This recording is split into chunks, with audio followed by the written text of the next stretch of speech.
softly into the fallen snow, and the wind blows fairly cold enough to burn. I drag my feet reluctantly 5 hours before the dawn.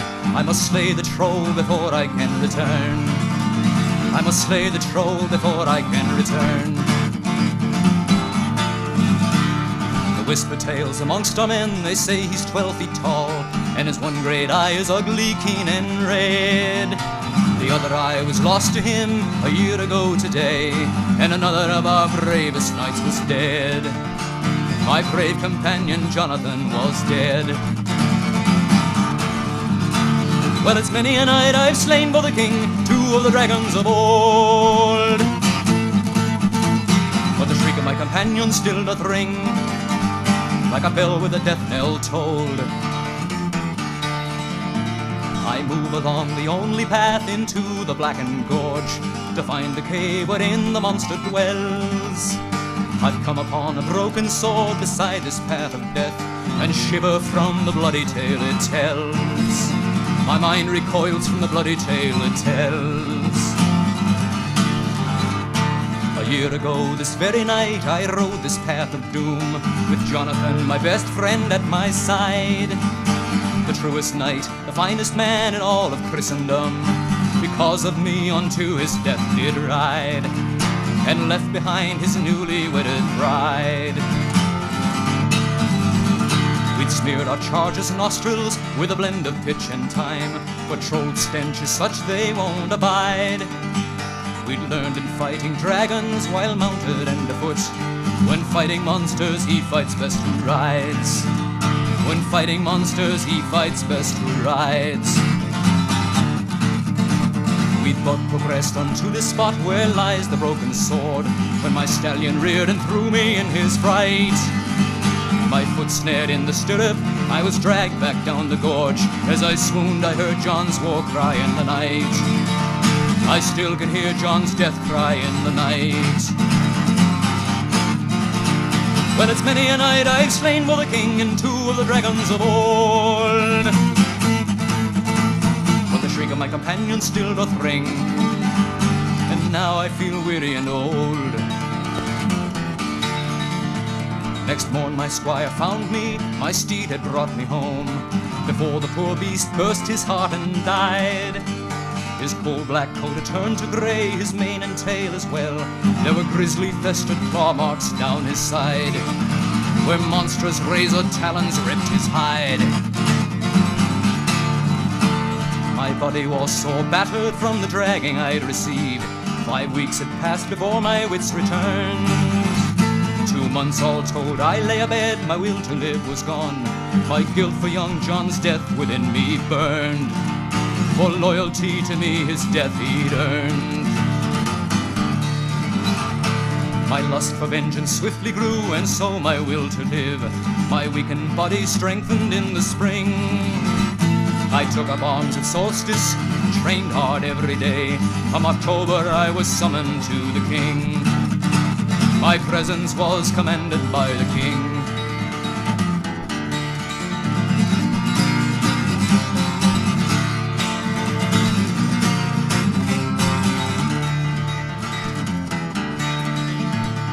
Came to pass that with John's death 6 knights had sallied forth to hunt the troll and slay him in his lair. And of the 6 but 1 returned, a madman to this day, who heareth naught and can but sit and stare, and gibber at some vision in the air. Well, it's many a night I've slain for the king and 2 of the dragons of old, but the shriek of my companion still doth ring. May God give peace unto his living soul.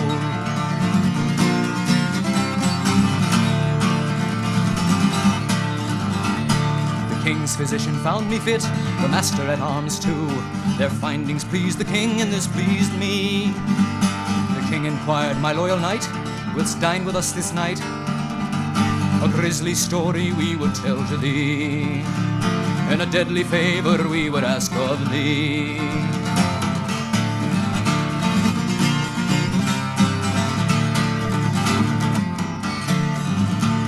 The troll had started ranging through the province to the west, from his mountain home that borders to our north.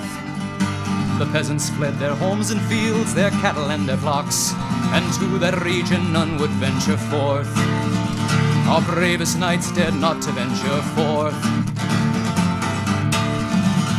for the troll had struck such terror in the hearts of living men that rumors spread the thing could not be killed. No caravans from foreign lands dared cross our borders now, and miles of fertile farmland stood untilled, as my vengeance for John's death stood unfulfilled. The royal dinner at an end, the other guests all gone, the king now voiced the favour in his mind. He asked if I felt confident to hunt the troll alone, for in all the land no other could he find, though he would not think me less if I declined.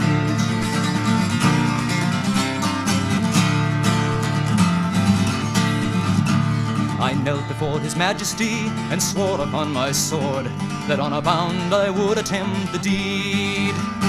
The king knelt down before me, took my hands in his, and prayed unto the Lord I would succeed. And I prayed that the Lord would hear and heed.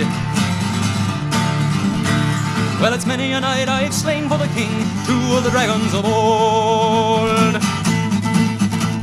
but the shriek of my companion still doth ring, and revenge will be reckless and bold.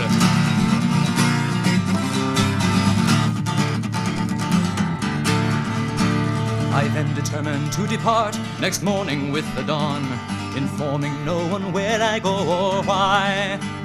For there be some who'd ride with me, God bless them one and all. I would not live to see another die. I could not live if others were to die. The long day's ride behind me now, a cold meal and some rest. My stallion once set free was swiftly gone. I stand here in the darkness beside the broken sword. I do not think I live to see the dawn, but I'll die with joy to slay that devil's spawn.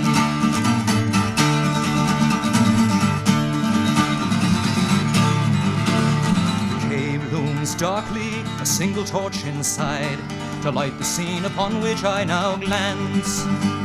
The floor below is littered with the armor of my friend. By God, its head will ride upon my lance. I swear its head will ride upon my lance. The meager torch within the cave casts shadows dark and grim. Reflections from John's armor flash blood red. The breastplate torn in half like a piece of rotten cloth. The helmet crushed like so much moldy bread. The horrid vision fills my soul with dread. Well, it's many a night I've slain for the king 2 of the dragons of old, but the shriek of my companion still doth ring, and the blood in my body runneth cold.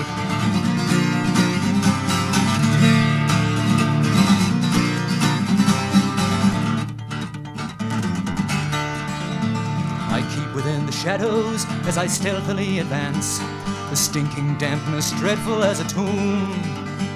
I freeze, unmoving, sword in hand. The sound has reached my ears. I can hear the troll, he's breathing in the gloom. He's here within this hellhole cave of doom. I thought to find the beast away, hunting in the night, and hiding, lie in wait for his return. Then catch the creature unawares, slay it by surprise, cut off its head and then its body burn. Behead the thing and then its body burn. Surprise was the advantage that I'd hoped would win the day, an advantage even now I still might keep. If undiscovered I remain by dint of cautious stealth, a harvest of revenge I yet may reap. Perhaps the monster even lies asleep. Another step into the cave, a second and a third. The cavern looms much larger than I'd thought.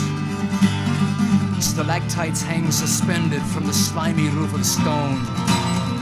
A hell's cathedral Satan's hand hath wrought. this awful place where Jonathan last fought. I crouch in silent tension as I seek to find the troll. Its breathing still remains the only sound. When a sudden thunderous scream of rage behind me makes me freeze, and panic-struck, I swiftly turn around to face the monster I have finally found. And there upon a cave mouth, on a hidden ledge it looms. My God, the thing must weigh a half a ton.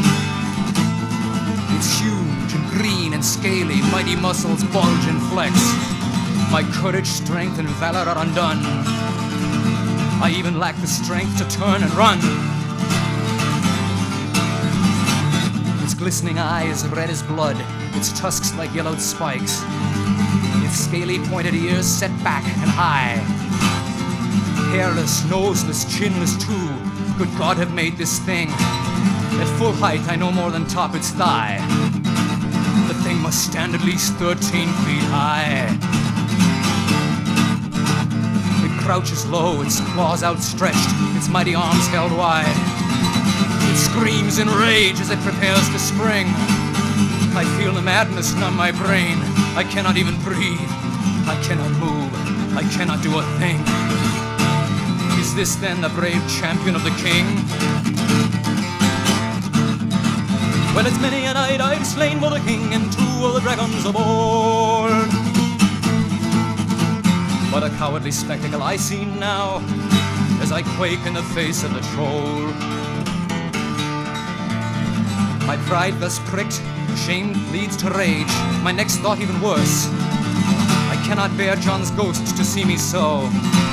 For Jonathan, I cry aloud and raise my sword on high, for honor's sake to strike at least one blow. If die I must, I'll strike one final blow.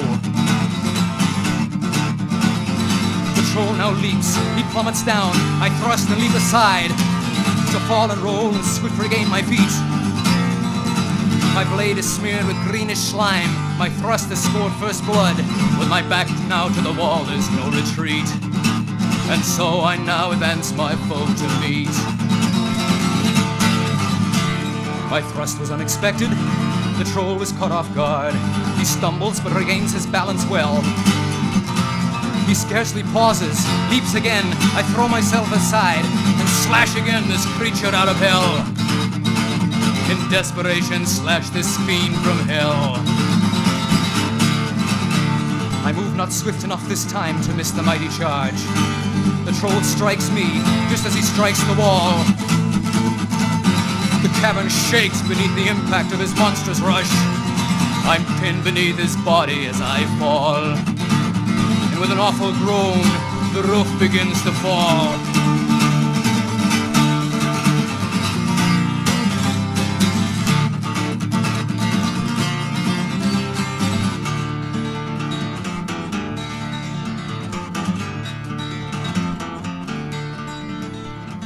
Falling cave mouth crushed the troll, and he in turn crushed me. Our battleground lies open to the sky. My back is broke, I cannot move. My life is ebbing low. But at least I've lived to see the creature die. My final task accomplished, yet I die. Well, it's many a night I've slain for the king, 2 of the dragons lord, and peace through the kingdom now shall ring, with my death and the death of the troll, the troll, the troll, the troll, the troll, the troll.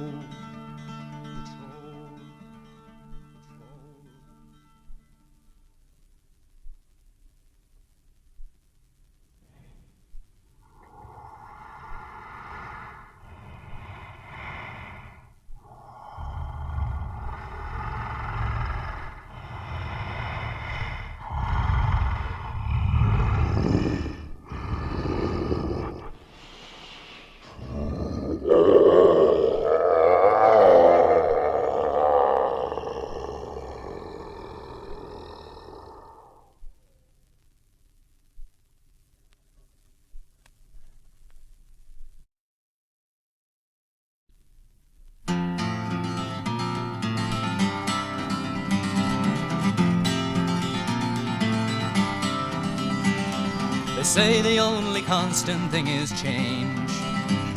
If you fail to get ahead, you'll fall behind. The downhill runner stumbling must run faster, or be trampled by the others of his kind. In changing, but the minstrel plays his own cadence to march to, unheeding and unmindful and unreal. And the songs that he plays in his passing are the songs of the love that he feels for his lady.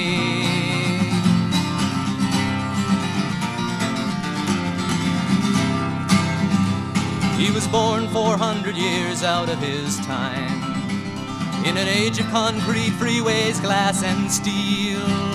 He's lost the sylvan waters of the greenwood to the rumble of the city and the wheel. And changing,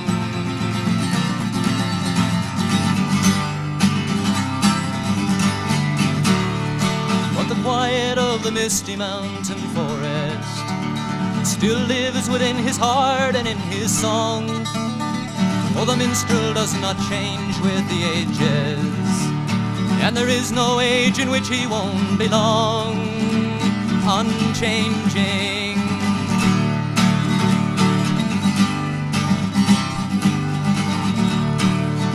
oh, the lute has been replaced by the 12-string, and the stallion that he rides is made of steel.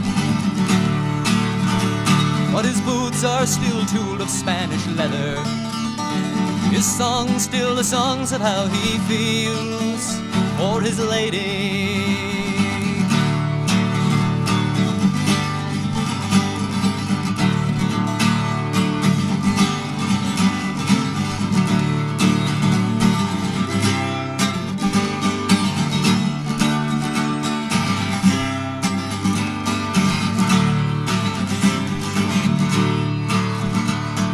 The years have been kind to the minstrel as he sings for his shelter and his meal, and the songs that he leaves in his passing, still the songs of the love that he feels for his lady. And the songs that I leave in my passing, still the songs of the love that I feel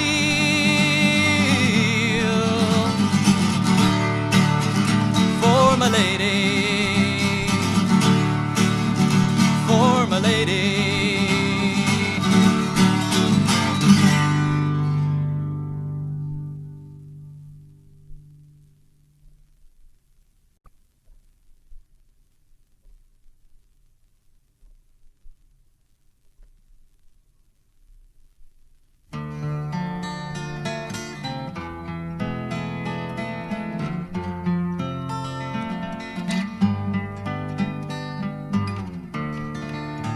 Late in the spring, in a deserted park, walking all alone in the shadow gathering dark, above the empty tennis courts, by the silent carousel, where stands the ancient horse I've come to know so well. His calliope is mute, his faded paintballs tell me we are one. Our time is done, we're both left in the past. The day is fading fast, ne'er to return again. The shadows on the grass foretell the hour when the darkness will descend, and the shroud of silvered night shall judge the landscape when, in the stillness black and white, the hourglass of time shall set the record right, reverse the dark, and wait to mark the new day yet to come. So I stand alone in silent, bitter thought,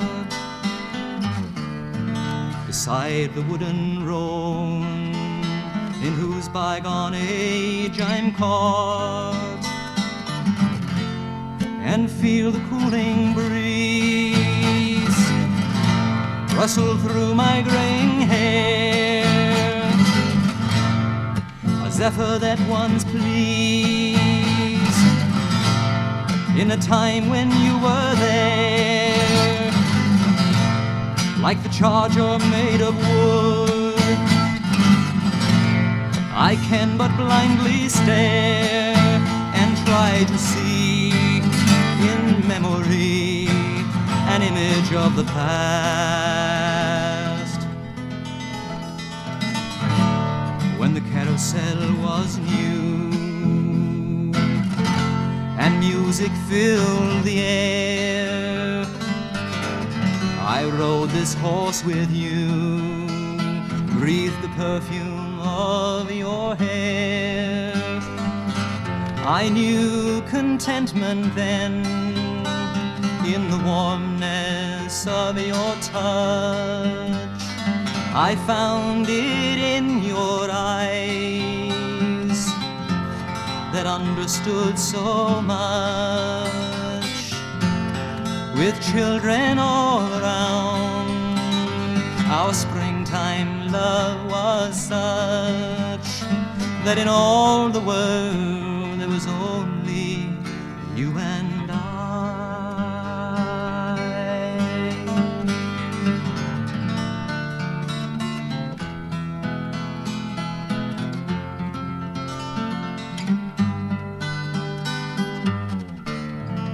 Too soon your time had come,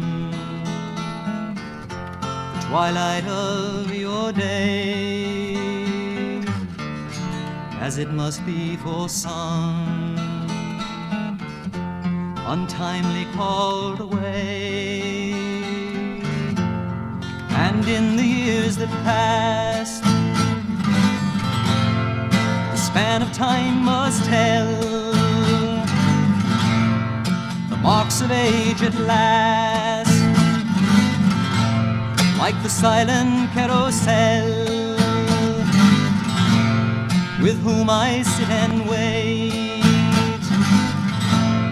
in the long neglected dell for tardy fate to keep the date and end my lonely life.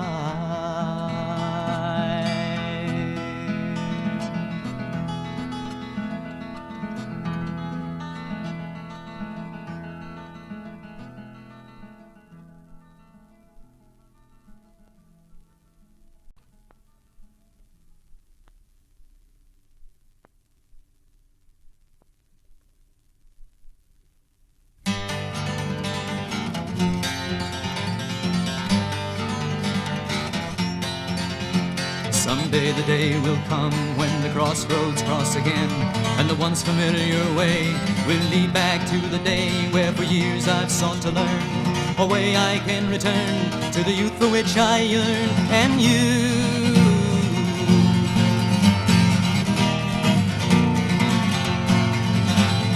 remember when we'd ride along the golden ocean side at twilight's ebbing tide? Our horses ran with pride, our stirrups side by side. Through the singing surf I'd ride beside you. Remember all the times when the summer moon would shine on campfires in the pines. Together we would find the gentle peace of mind of a love that's not confined. Where are you? Someday the day will come when the crossroads cross again, and the once familiar way will lead back to the day where for years I've sought to learn a way I can return to the youth for which I yearn. And you,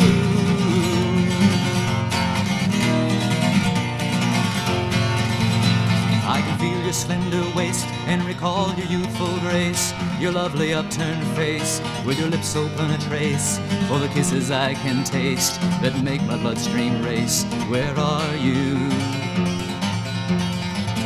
On that autumn day when I left you by the bay, you watched me ride away. What a price I've had to pay for my restless wandering ways. How I wish that I had stayed beside you. Someday the day will come when the crossroads cross again, and the once familiar way will lead back to the day where for years I've sought to learn a way I can return to the youth for which I yearn. And you,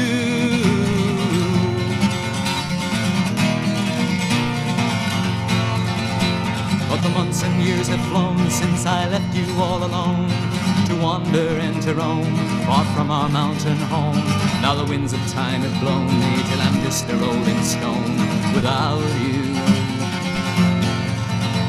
And the mountains of our time are a never-ending climb. My life's a senseless rhyme.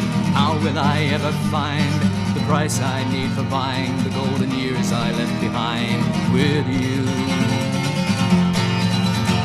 Someday the day must come when the crossroads cross again, and the once familiar way will lead back to the day where for years I've sought to learn a way I can return to the youth for which I yearn. And you, and you, and you.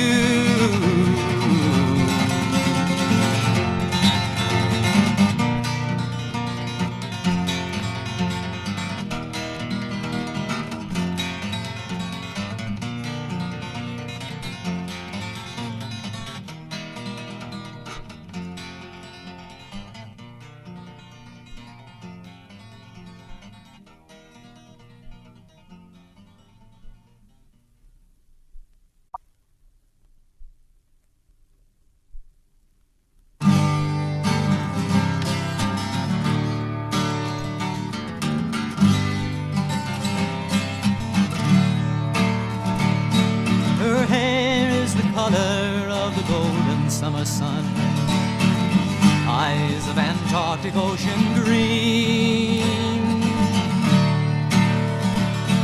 with a smile as fresh and clean as spring rain just begun. She's a girl to fill a poor man's dream and bring a sailor home from the sea.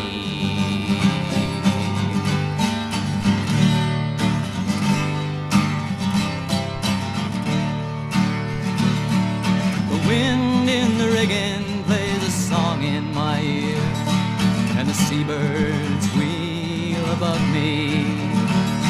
Through the murmur of the ocean I can almost hear to her words, and her voice says she loved me, and bring my sailor home from the sea.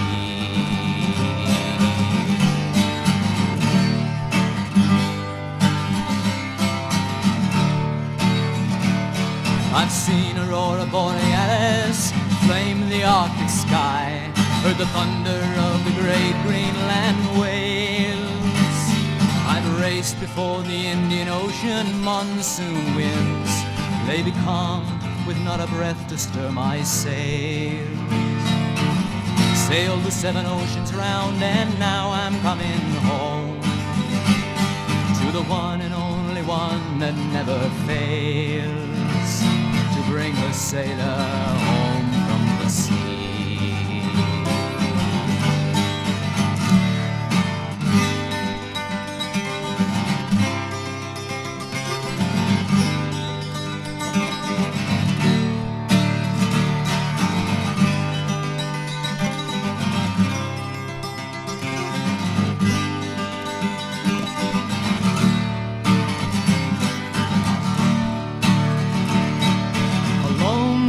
was standing, waiting, watching out to sea, silhouetted by the setting autumn sun. Oh, Judy, and I know it's you waiting there for me. Sure as you know, you're the only one to bring your sailor home from the sea. Oh, Judy, and I'm coming home to thee.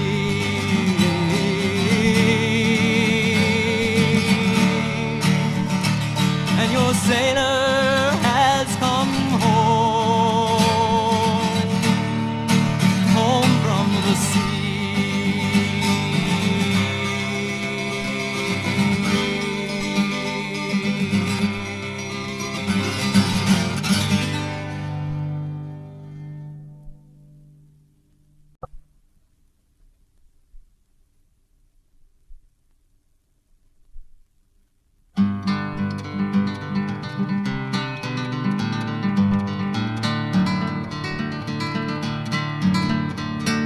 Standing at the crossroads where I stood so long ago, trying as before to decide which way to go.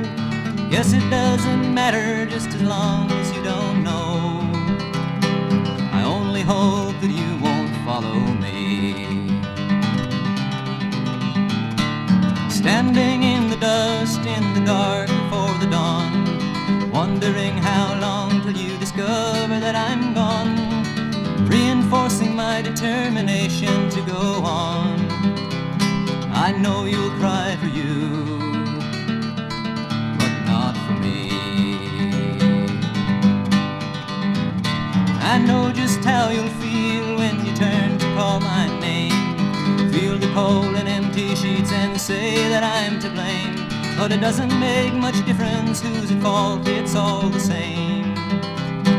The fire's left your heart, and so have I. I know how your pride will be hurt, how your friends will drag my name through the dirt. I know how they'll all sympathize, feel sorrow for the tears in your eyes. I wonder if you will realize that so will I.